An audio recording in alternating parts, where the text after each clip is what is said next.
Il y a quelque chose qui est très très important, c'est-à-dire le djihad.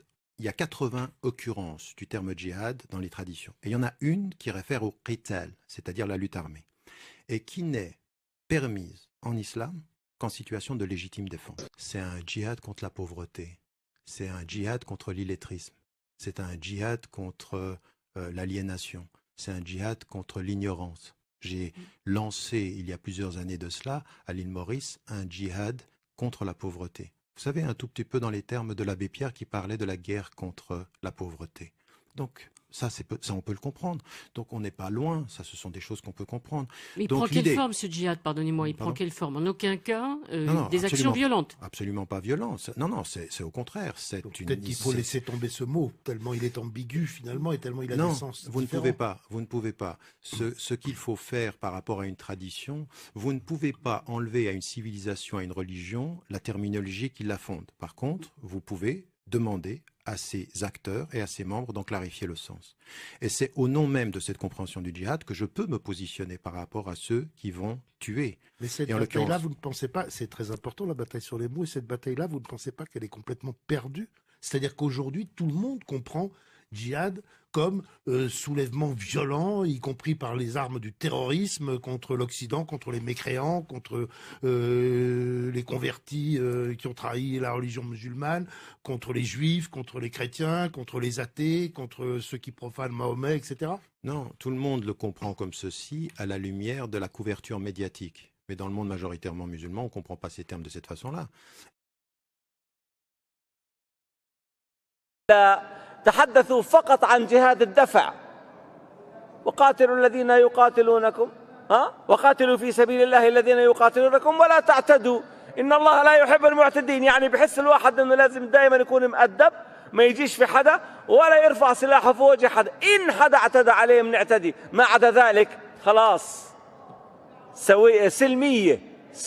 لا، هناك ادعوهم إلى 3 خصال. فإذا لقيت عدوك من المشركين فادعوهم إسلام جزية فاستعن بالله وقاتلهم بدون ما يقاتلوك. قاتلهم فاستعن بالله وقاتلهم، فليسمعها العلماء. فاستعن بالله وقاتلهم متى؟ عندما يقاتلونك؟ لا، عندما يرفضون دخول الإسلام ويرفضون دخول تطبيق دفع الجزية. متى؟ عندما يقاتلونك؟ لا، عندما يرفضون دخول الإسلام ويرفضون دخول تطبيق دفع الجزية. تمام؟ إذا لم يقتنع يؤخذ عليه عهد الذمة ويدفع الجزية ويترك، إن كان كتابي، وإن كان غير كتابي إما أن يدخل في الإسلام وإما أن يقتل. فليس مع هؤلاء إلا الإسلام أو الجزية أو السيف. أن يطلب منهم ثلاثة أمور. نعم. الأول أن يدعوهم إلى الإسلام، أن يدعوهم إلى الإسلام. كانت الجيوش أولا تأتي وتستمع إلى الأذان أو إلى المساجد، فإن لم تجد أذانا ولا مساجد، نعم، باغتتهم، وعندها يطلب منهم الدخول في الإسلام.